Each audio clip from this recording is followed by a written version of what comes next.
anak bongsu daripada 4 orang adik-beradik, dan kebetulan dia sahajalah lelaki dari kalangan mereka beradik. Di awal masa remaja, beliau bersama 4 orang rakan serta anak buahnya berkelana ke beberapa tempat seperti di Kapit, Sibu dan Serike untuk bekerja dengan satu tujuan, yaitu mendapatkan barang-barang keperluan seperti kain, pakaian serta garam untuk keluarganya. Dia adalah satu-satunya harapan kakak-kakak serta ibu mereka, sebab ayah mereka telah awal meninggal. Pengalaman hidup dan bekerja di bandar berkenaan telah banyak mempengaruhi kehidupan beliau. Pada masa inilah ciri-ciri kepemimpinan beliau telah mula terserlah. Beliau menjadi pemimpin kepada rakan-rakannya. Rakan-rakannya yang masih ada sehingga sekarang ini adalah Pak Cik Sanggung, Saudara Pebawai Along, Pak Cik Li Emang, serta anak buahnya Saudara Lalusan. Mindah kepada kaum Kenyah Badeng Long Busang. Fikirkan, kita ini memang asal dari Long Busang. Jangan fikir Long Busang yang sekarang ini, tetapi kita berasal dari Long Busang. Sekitar awal tahun 1970-an, beliau telah membuka sebuah kedai runcit di kampung Long Busang. Barang-barang keperluan seperti garam, bicing, kicap, makanan dalam tin atau badang, mie, gula, kopi, kasut, baju, seluar dan sabun ada dijual. Dalam masa yang sama, beliau telah mempelawa sanak saudara untuk membeli sebuah mesin beras 12 kuasa kuda bernama Lister Peter. Kau megang di bukan? Ijina Padi. Inilah kali pertama penduduk kampung pernah melihat dan menggunakan kemudahan ini. Ia amat membantu. Hasil beras atau padi, bayaran mengisah padi ini dijual kepada toke Tama Agung, Atik atau Tama Igau yang merupakan rakan siniaganya. Selain itu, beliau juga membeli rotan daripada penduduk kampung dengan harga RM2 satu gelong, yang kira-kira 5 meter panjangnya. Biasanya harga rotan itu diganti dengan barang-barang keperluan dari kedai runcitnya ala sistem barter. Untuk merancangkan sumber pencarian dan sedikit memberi kuasa membeli kepada penduduk kampung, beliau memperkenalkan jualan belanyat kain daripada rotan. Penduduk kampung juga sangat tertarik dengan sumber ini karena semua belanyat kain itu dijual kepada beliau dan beliau akan menjualnya semula kepada toke-toke kenalannya. Sebuah belanyat kain dijual dengan harga mengikut saiz, kekemasan serta coraknya, yaitu dari RM5 ke RM15. Harga ini juga ditukar dengan barang-barang keperluan harian seperti garam, bicing, sabun atau dengan kain sarung untuk perempuan yang begitu populer dalam kalangan kaum wanita Kenyah Badeng ketika itu.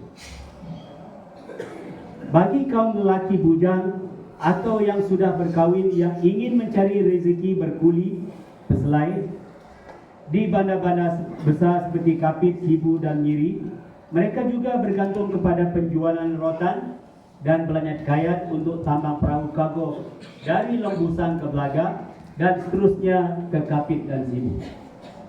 Bila mereka berjaya mencari rezeki berkuli balik ke kampung, setahun kemudian mereka membawa garam, gula, bicing, kain, baju, selimut, selipar jepun, kasut kerja dan keperluan lain untuk keluarga. Untuk mereka sendiri, mereka ada seluar panjang baru lagak gerubi tuai, kata orang Iban. Kaki seluar membesar ke bawah. Fashion zaman itu. Bagi pemuda yang tidak berpeluang untuk berselai, mereka juga ada peluang untuk membeli seluar panjang gerubi tua ini. Beliau akan datang ke Long Busang dan membuat ukuran seluar pada badan mereka, serta membawa contoh-contoh kain untuk tempahan. Bila balik ke Belaga, rekod ukuran seluar tadi diserahkan kepada tukang jahit bersama dengan pilihan kain. Seluar-seluar yang telah siap dijahit akan dibawa balik ke Long Busang untuk diserahkan kepada mereka yang pesan. Disinilah istilah Abang Mongkol.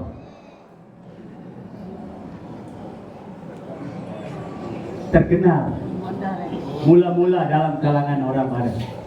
Yang di depan saya sini yang berumur 58 tahun ke atas, memang mereka tahu apa itu Abang Mongkol. Ya. Semua penduduk kampung Long Busang terlibat langsung dengan pembaharuan dan perubahan yang dibawa. Sedikit perubahan, ya. Kalau kita lihat itu memang kalau dalam dari segi mata kasar kita, apalah saja itu. Tapi ia adalah orang yang mula-mula membawa perubahan ini ke Long Busang. Inilah sentuhan yang amat bermakna dan berkesan dalam sosioekonomi masyarakat Kenyabadeng di Long Busang ketika itu. Pada tahun 1976, ketika Okolun jatuh sakit dan memerlukan rawatan ke Belaga,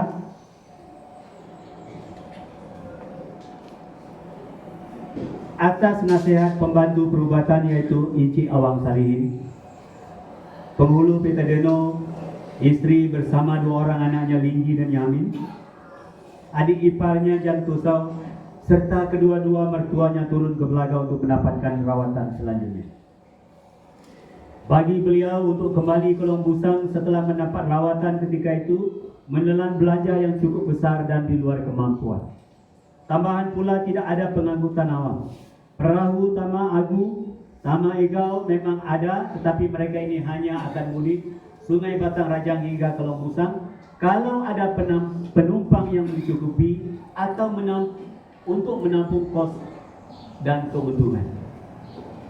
Untuk catar, perahu ini memang jauh panggang dari api. Penghulu Pitedeno dan keluarga pergi ke sekapan yang sekarang ini Longgungan dan bertemu dengan penghulu ketika itu, penghulu Matupuso, untuk membeli sebidang tanah untuk berkebun. Mujur dia diberi sebidang tanah di sebelah ile tapak perkuburan lama penduduk sekapan panjang. Hakikat daripada skenario inilah hasrat berpindah dari Long Busang mula terpahat. Setelah penduduk kampung Long Busang semakin ramai datang bersama dengan keluarganya di Longgungan, beliau kemudiannya dilantik sebagai ketua kampung. Sepanjang 45 tahun sebagai seorang pemimpin Kenyabadeng, beliau memiliki banyak kualiti kepimpinan yang mengagumkan serta membolehkannya diiktiraf sebagai pemimpin, boleh saya katakan pemimpin tersohor Kenyabadeng. Saya ingin membaca beberapa serba sedikit tentang kualiti beliau sebagai seorang pemimpin. Yang pertama, dia seorang pemimpin yang setia dalam keimanannya. Salah satu ciri yang terdapat pada penghulu Pitedeno Jalung ialah beliau seorang yang sentiasa memelihara keimanannya kepada Tuhan. Setia berdoa dalam segala sesuatu yang ingin beliau laksanakan. Beliau juga taat kepada perintah Tuhan. Ayat-ayat pegangan beliau yang sering kita dengar daripada beliau adalah Ulangan 31 ayat 6. Kuatkan dan teguhkanlah hatimu, janganlah takut dan jangan gemendar, karena mereka sebab Tuhan Allahmu dialah yang berjalan menyertai engkau. Ia tidak akan membiarkan engkau dan tidak akan meninggalkan engkau semasa hayatnya. Ayat yang di atas itu sentiasa dia lakukan, sentiasa dia sebut, kuatkan dan teguhkan hatimu. Saya 11. Sebab barang siapa meninggikan diri, ia akan direndahkan, dan barang siapa merendahkan diri, ia akan ditinggikan.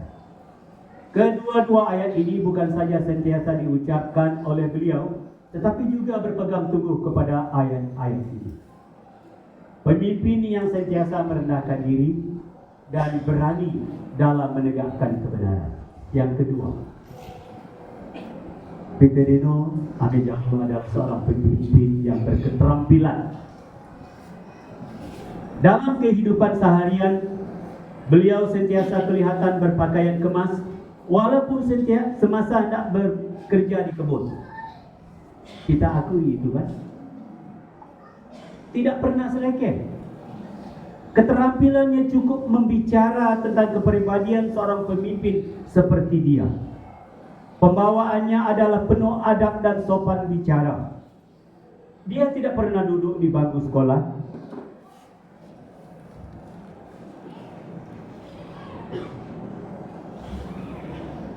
Tetapi cukup mengagum dan mengherankan kita bagaimana, bila, di mana, dan dari siapa dia belajar menulis dan mengira.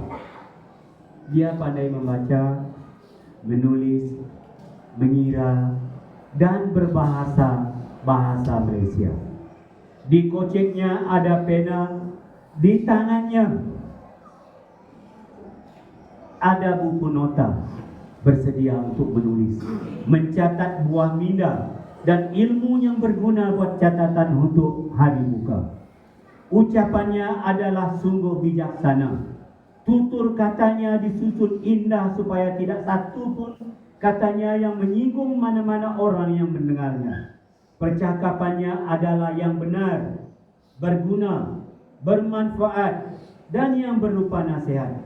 Dari mulutnya tidak pernah berbual-bual omong kosong. Jauh sekali bergurau senda ataupun berseluruh.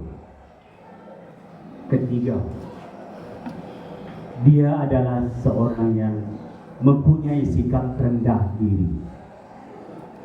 Sikap rendah diri sentiasa tersemat di dalam hati nurani pemimpin ini.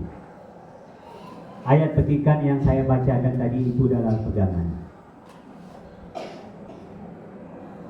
Dalam kehidupan harian serta percakapannya, sikap rendah diri inilah kita nampak dan dengar. Tidak pernah dia memegahkan diri. Beliau sentiasa menganggap orang lain jauh lebih baik daripada dia. Dalam memimpin jarang atau hampir tidak pernah kita dengar beliau meninggikan suara atau menyombongkan diri atau mendaki dada dengan megah walaupun beliau nikmati sedikit daripada usahanya sendiri. Atas sebab itulah beliau sentiasa mengabdikan diri serta mengamalkan servant leader yang sentiasa mengutamakan orang lain daripada dirinya sendiri. People first. Secara semula jadi beliau ada prinsip to be a leader is to be the servant of all. Menjadi pemimpin adalah menjadi hamba kepada semua. Dengan sikap inilah beliau di mana sahaja dihormati dan disegani. Yang keempat, pemimpin yang panjang sabar. Sepanjang kepemimpinan penghulu Peter Deno, beliau telah menunjukkan tahap kesabaran yang amat tinggi. Dalam banyak situasi yang kurang selesa didengar, beliau pilih untuk berdiam diri. Tidak pernah terlintas untuk menyanggah, jauh sekali untuk bertelaga. Dia lebih suka berdiskusi. Dia mengelak konfrontasi. Pilihannya sentiasa berdamai dan berharmoni. Mengurus perpindahan kaum Kenya Badang sememangnya banyak sangat rintangan dan kegangan, tetapi beliau tetap cekal dan tabah. Sudah pasti beliau hadapi cabaran demi cabaran dalam memimpin, namun beliau tetap dengan tahap kesabaran yang paling tinggi. Dari Lombusan berpindah ke satu tempat yang dibina dan diluluskan oleh pihak kerajaan negeri Sarawak. Ini impian beliau. Tempat yang akan menjadi hak milik kita Kenya Badang. Dalam merealisasikan impian ini, beliau tidak pernah mengenal penat lelah atau malu untuk pergi berjumpa tak berapa kali dengan Tuan Pegawai Daerah, Tuan Residen, Mendiang YB Datuk Jipa, YB Datuk Tajang, Mendiang Temenggung Matu Puso, Mendiang Pemancar Kupakanyan, dan Mendiang Pengulu Kanun Kebo, Tuai Rumah Kaum Punan, dan ramai lagi pihak atasan yang berkaitan, malah Ketua Menteri pun. Tidak kurang juga beliau menulis surat kepada pihak atasan untuk memohon kelulusan perpindahan ke Data Kasus. Melalui satu surat beliau kepada Yang Amat Berhormat Ketua Menteri Sarawak tahun 1986, semasa lawatannya ke Belaga, perpindahan Badang ke Data Kasus diluluskan ekoran daripada surat itu pada 30 Jun 1988 yang diumumkan oleh Allahyarham Yang Amat Berhormat Datuk Adenan Haji Satir. Kita amat bersyukur kepada Tuhan serta sangat berterima kasih kepada Penghulu Peter Deno kerana telah berusaha bersungguh-sungguh untuk memohon kelulusan perpindahan kita. Kini kita kaum Kenyah Badang Data Kakus memiliki satu pertempatan yang sah. Bila kaum Kenyah Badang mula menduduki Data Kakus, usaha seterusnya beliau lakukan adalah memohon sebuah sekolah di Data Kakus. Usaha ini nampak mustahil ketika itu, tetapi bila beliau pergi berjumpa pegawai pendidikan daerah dan seterusnya dengan pegawai pendidikan bahagian Kabit, malah sampai ke Kuching untuk memohon sekolah dibina untuk hampir 400 orang murid Padang di Data Kakus. Dengan kehendak Tuhan, SRK Sepakau Belaga ditutup pada tahun 1988.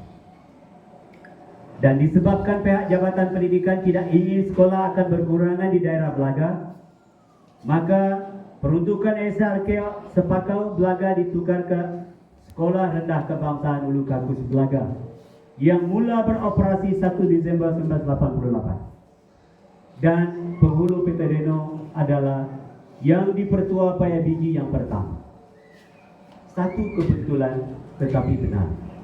Kini SK Ulu Kakus tak tahu berdiri megah sebegah hati dan semangat Badang Data Kakus. SK Ulu Kakus tak tahu pada tahun ini berusia 36 tahun. Apa yang tersirat di dalam benak beliau adalah generasi muda kaum Kenyah Badang berpendidikan. Bagi beliau, pendidikan adalah segalanya untuk mengubah nasib Kenyah Badang. Tanpa pendidikan segalanya sukar. Nelson Mandela pernah berkata, pendidikan adalah senjata terkuat yang boleh digunakan untuk mengubah dunia.